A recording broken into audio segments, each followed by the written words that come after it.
Opa, só abrir aqui. Oi, boa tarde.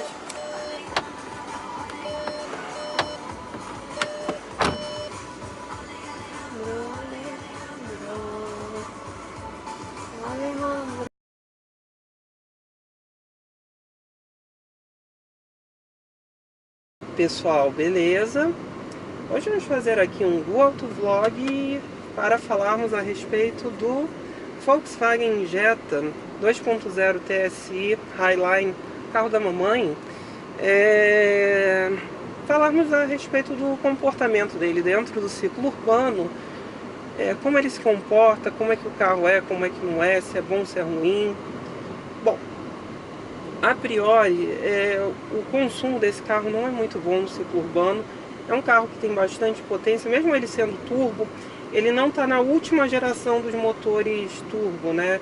Ele não é um carro extremamente moderno, se assim podemos dizer, né? Ele é um pouco... ele já está um pouquinho ultrapassado. Já tem uma geração nova desse motor, que ela se encontra no Volkswagen Golf GTI e no Volkswagen Passat, né? Então, assim, esse motor está um pouquinho para trás nesse termo de evolução, né? Ele não bebe muito quando você pensa em termos de potência, torque, disponibilidade de força. Eita, enrolei a língua. Ele não consome tanto quando você pensa dessa forma. Mas quando você lembra que é um 2.0, você acha que já é demais. Ainda mais que eu novamente falo aqui, eu acabo comparando muito com o meu Honda Accord, que é o carro que eu utilizo no dia a dia. Esse carro daqui eu quase nunca pego, então aproveitem que são uma das raras vezes que eu estou dirigindo esse carro sem que a minha mãe esteja dirigindo ele, porque ela fica com o carro o tempo inteiro, o carro dela. Então, assim, o consumo do Accord, principalmente em cidades maiores como Rio de Janeiro, é surpreendente para um motor que é V6 com 280 cavalos, né? E não tem grande tecnologia agregada, ele só tem a baita tecnologia do Accord, ela se encontra no VCM, que é o sistema de variação de cilindros, né? Variable Cylinder Management, né? Que ele trabalha com 3, 4 ou 6 cilindros, e aí ele faz a economia dele, né? Isso é bem interessante, né? Que faz numa cidade como Rio de Janeiro, São Paulo, o carro consumir entre 9 e 9,5 km por litro. Você imagina que por uma banheira daquela, de quase 1.700 kg, é uma coisa praticamente impossível, né? Mas não é, ele consegue ser bem econômico nesse ciclo, né? Agora, quando eu comparo o Jetta, o consumo dele urbano, com o consumo do Accord urbano, eu fico meio para baixo, porque esse carro ele faz em torno de 8, no máximo 8,5 km por litro de gasolina, e preferencialmente Podium, né? Por que Podium?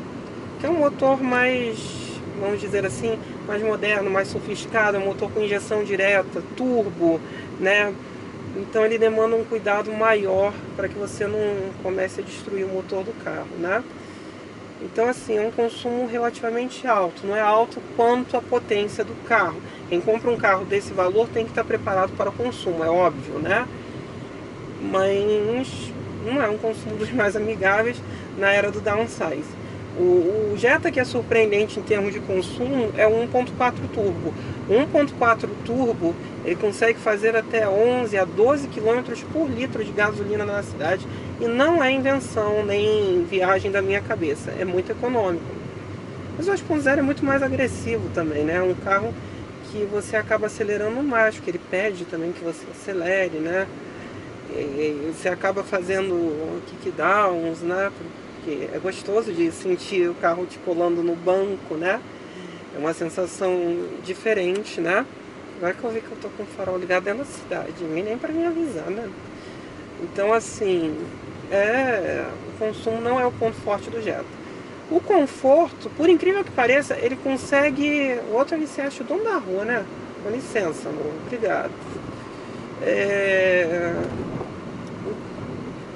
O conforto ao rodar desse carro é surpreendente, tá? Ele é rígido, ele é durinho, você sente que ele é duro, né? Ele tem que ser duro pela quantidade de desempenho que ele oferece. O carro ele pode chegar a quase 250 km por hora original, né? O pneu dele é de um perfil quase que fita isolante, né? Ele é muito baixo o pneu desse carro, mas aí entra a curiosidade de como trabalharam muito bem a suspensão dele, porque ele não te incomoda, ele não fica de você ficar quicando que nem um maluco dentro do carro. Não, isso não acontece, ele consegue absorver muito bem as irregularidades no asfalto. E não tem batida seca, isso denota novamente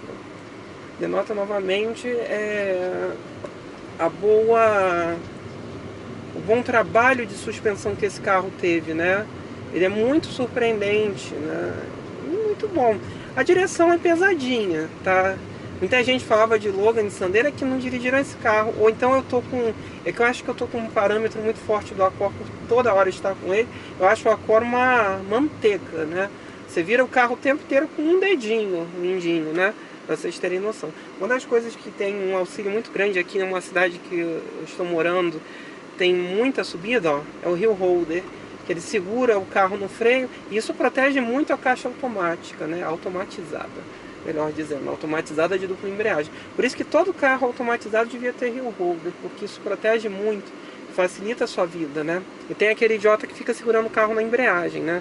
Tem esses, né? Então, assim, ele vai devagarzinho, tudo bem. A diferencial é minha mesmo, então tá tudo ótimo. Obrigado. Então é muito... Olha só, gente, que loucura. É um carro muito cômodo, né? É bom de dirigir, o som é muito agradável, o ar-condicionado é muito agradável. Aqui é uma cidade que ela é muito fria. Gente, é para passar 60, o corno para quase 40. Então, né? Você se quer andar 40, anda na direita, que é para passar 60, que é o máximo aqui, né? Enfim.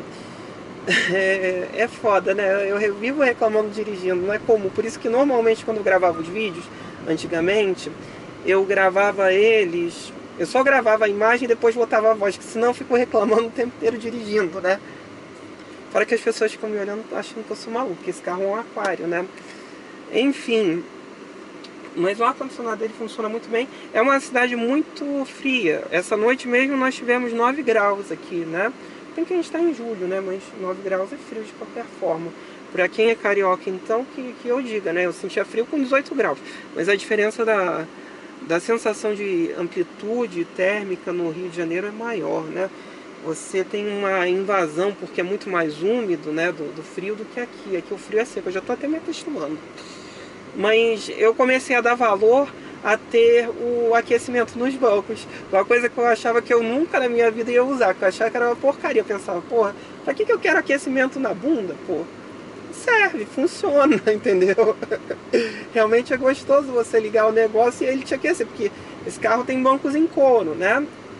Então, quando está muito quente, ele te assa, e quando está muito frio, ele te congela.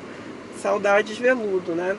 Então, assim, ajuda. Também aquecimento no volante, né, que existe, isso realmente te ajuda muito, né? Mas é um carro muito, muito bom, tá? Nós temos gostado muito, a minha mãe tem gostado muito desse carro. A única coisa que ela acaba se enrolando de vez em quando é para estacionar, porque é um carro que ele é comprido. Não é que ela seja ruim de roda, não, tá? É principalmente por conta dela não ver a frente do carro. Isso é um problema comum a qualquer carro mais moderno e comprido, né? Então, assim, não é uma coisa muito, muito legal, né? Ela acaba te atrapalhando na hora de você estacionar o carro, né? Então, assim, mas em geral é um carro muito bom. É bonito o efeito aqui à noite, que ele liga a iluminação por baixo do painel, que esse carro tem iluminação, né, nos pés. É muito bonito o efeito que ele dá. Eu gosto muito. Esse acelerador pivotado é espetacular, é puro conforto, né? Então, assim, o único pecado é essas portas todas bate-bate, né? Todas de plástico duro. Eu nem ligo a parte de cima ser de plástico duro, não, vou ser sincero. Mas a parte onde a gente encosta a lateral, onde a gente pousa o braço, não, né? A parte de baixo é couro. Mas a parte onde a gente encosta a lateral do braço é de plástico duro também. Eu acho isso uma falha, né? Até porque fica bem... Agora a gente está bem num ambiente bem urbano mesmo, né? Agora, não é legal, né? Não fica com uma textura legal o contato. É enjoado, mas é um carro de mais de 100 mil reais. Então, são bobagenzinhas que fazem a diferença. Com licença que eu vou puxar para cá. Então, assim... E uma coisa também que eu fico impressionado aqui é que hoje eu não estou vendo quase. Mas aqui eu vejo muito Jetta Highline. Eu fico até impressionado. Fico pensando, caramba... No Rio não é tão comum você ver tanto Jetta desse tipo, né? Jetta em geral não é comum, né? Aqui é muito bem... Carro da Volkswagen em geral aqui é muito bem aceito, né? Principalmente depois dessa, entre aspas, revolução do TSI, né? Enfim, mas é um bom carro. Um carro muito, muito confortável, muito cômodo. Muito gostoso mesmo de dirigir. Não, obrigado. Entendeu? É muito, muito gostoso, muito intenso. É carro para quem quer esportividade. Se você precisa de esportividade, você quer muito carro esportivo, você tem dinheiro também para isso, porque esse carro não é um carro barato. Mas você precisa de mala, precisa de um carro que também de vez em quando vai andar numa estrada de terra, esse carro é o carro perfeito. A única coisa que eu faria para quem vai pegar a estrada de terra é aumentar um pouquinho o perfil do pneu, que cai um pneu maior de perfil 50, que vai ficar mais macio, não vai alterar tanto a dinâmica do carro e vai melhorar na questão de buracos mais fortes e estradas de terra, né? E às vezes sem querer você não quer nem acelerar tanto, você acaba acelerando. Mas o curso do... Olha que monstro enxuto, gente, me dá esse monstro. Enfim, o curso desse acelerador é perfeito, tá? O do Accord é muito curto, então toda hora sem querer, até porque o controle de tração e estabilidade dele é muito curto, não, é muito permissivo, desculpa, ele acaba saindo cantando pneu. E também tem a vantagem desse diferencial de deslizamento limitado, né? Que auxilia muito na hora de você... Deixa o motoqueiro passar. Auxilia muito você na hora de fazer curvas fortes, né? Então assim, puta carro, vale muito a pena, vale muito mais a pena que uma porcaria de um Corolla, a não ser que você queira a estabilidade, você não entenda muito de mecânica, né? Você queira estabilidade. O Corolla é o carro para ser extremamente conservador, né? Aquele cara que cuida muito, que vai só em concessionária, que é um pós-venda excelente. E não se engane, que pós-venda de Toyota e de Honda já não é mais nada daquela coisa toda que já foi um dia. Tenho até ficado bem chateado com o pós-venda da Honda, mas isso é assunto para outro vídeo, tá? Aí é assunto para o Accord, tá? Espero que vocês tenham gostado. Curtam, compartilhem, discutam aí embaixo. Se vale a pena ter um Jetta, super vale. E só botar aqui uma coisa, se você acha que o Jetta é um carro duro, você testar o carro e achar ele um pouquinho duro, o Jetta Comfort Line e o Trend Line, que são os 1.4, eles são bem macios, tá? E mantém essa suspensão independente da traseira, ou seja, ótimo comportamento dinâmico, com ótima economia de combustível no caso do 1.4, e mais macio que esse 2.0, que esse daqui ele tem que ser mais duro por conta da quantidade de desempenho que ele oferece para o dono. Tá bom, pessoal? É isso então, Jetta da mamãe, puta carro. Valeu então, pessoal.